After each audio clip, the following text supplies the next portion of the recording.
Good evening. This is All India Radio Kohima. I'm Jonas Yandhan with evening news. The headlines. Prime Minister Narendra Modi says country's history is about bravery and sacrifice. Indo-Pacific region is important for global economic growth, says Union Defence Minister Rajnath Singh. NDPP urges people of Eastern Nagaland to reconsider their decision to boycott upcoming Hornbill Festival. And NPF President Dr. Shürhozelie Liezietsu says high time for Nagas to speak up on rights. Now the news in detail. Prime Minister Narendra Modi said that the history of the country is not the history of slavery, but it was a history of valor, sacrifices and heroism.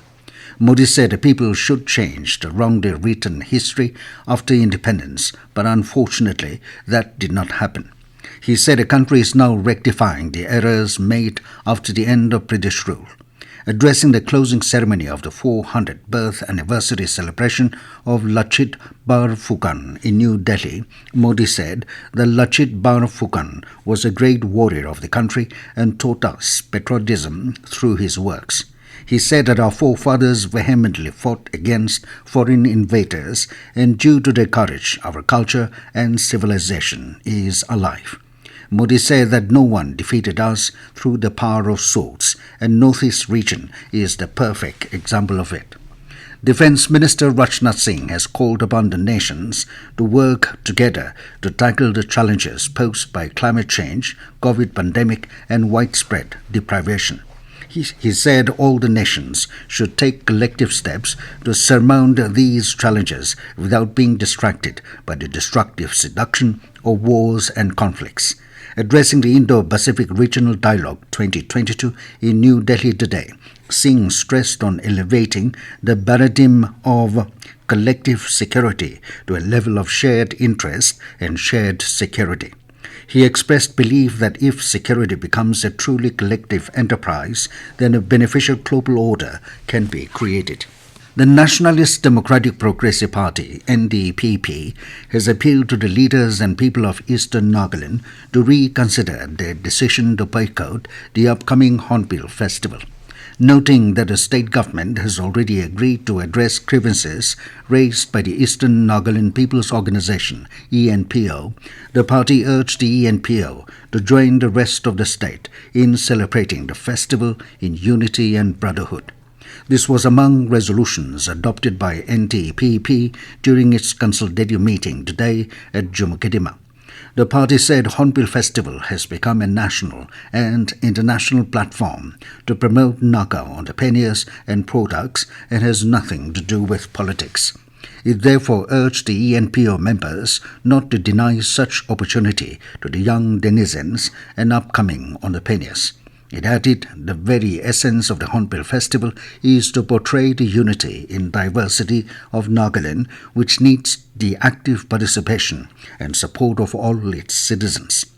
On the ENPO's demand for statehood, NDPP said the state government has already submitted its recommendation to the central government for granting autonomous region to the area, and the matter now lies with the centre. The party further requested the state government to implement all necessary decisions to address grievances raised by the ENPO. Naga People's Front NPF President Dr. Shürhozelie Liezietsu said Nagas have remained silent for too long. It is high time to speak the truth on the people's rights. Addressing party workers in Zonaputa today, Liezietsu claimed that the present state government failed in managing public money. He therefore urged appropriate utilization of the money in such a way that all-round development reaches the people. The NPF President flagged serious concern over the government's lack of an economic policy or upliftment program for human resource development. He further expressed alarm over the increasing number of illegal immigrants into the state. Should the state elections be held, Liezietsu asserted that NPF will try to field candidates in all the 60 seats.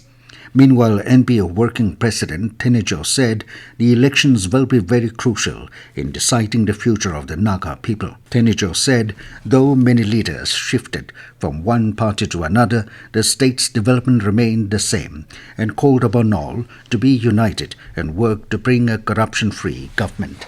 This news comes to you from All India Radio, Kohima. You can also listen to this news bulletin on News on Air app and YouTube channel AIR News Kohima. The District Court Complex and E-Seva Kendra was inaugurated at Longling yesterday by Guwahati High Court Judge Justice Kakedo Sema. Addressing the program, Justice Sema said having a separate court complex will enable judicial officers to function independently and fearlessly and encourage the judicial officers and lawyers to dispense justice to the people. Further introduction of E-Seva Kendra in the district is very beneficial as it will allow lawyers, litigants and any individual to easily access their case status and orders. Deputy Commissioner Kohima Shanavasi has exhorted taxi drivers to efficiently use the online app for maintaining discipline and providing the best quality service to all tourists visiting the district. He was addressing an orientation program for four-wheelers and two-wheeler taxi drivers and riders on online booking of taxis in view of the upcoming Hornbill Festival 2022. To kickstart the online taxi service, 100 four-wheeler taxis and 50 two-wheeler taxis have been selected in consultation with All Nagaland Taxi Association, Two-Wheelers Association and the Chief Executive Officer of Go Taxi. Director Women Resource Development Villone Sacre has assured implementation of various women-centric programs and activities. He said this while inaugurating Women Resource Centre Mogukchung on Wednesday.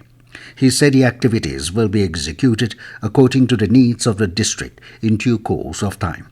Further, Sacre said collaborative programs will be charted in line with the Memorandum of Understanding signed between the department and Watsa Mungdang in 2020. The program was followed by training of 30 beneficiaries on post-harvest, processing and value addition.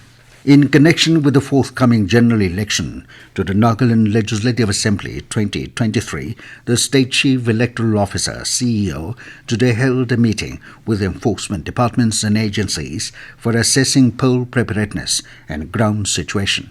The meeting expressed the need for thorough checking of unfair, unhealthy and illegal means by all concerned departments to conduct a free and fair elections. The CEO informed that the Election Commission of India will also be reviewing the preparedness very soon with various departments and agencies.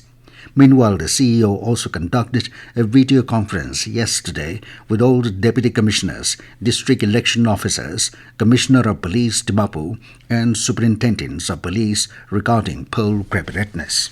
The 10-day training on screenplay writing conducted by Film and Television Institute of India, FTII, in collaboration with the Department of Information and Public Relations concluded today. Resource person Professor Sudipto Acharya expressed hope that the trainees will continue to work on their ideas and turn them into films in the future. Joint Director IPR Asangla Imsong thanked FTII for initiating the training as part of the Azadi Ka Amrit Mahotsav and added that FTII will collaborate with IPR to conduct more trainings in the days to come. And now it's 20 news. Here are the main points again. Prime Minister Narendra Modi says country's history is about bravery and sacrifice. Indo-Pacific region is important for global economic growth, says Union Defence Minister Rajnath Singh. NDPP urges people of Eastern Nagaland to reconsider their decision to boycott the upcoming Hornbill Festival. And NPF President Dr. Shürhozelie Liezietsu says high time for Nagas to speak up on rights. That is all we have in this evening news bulletin. Good night.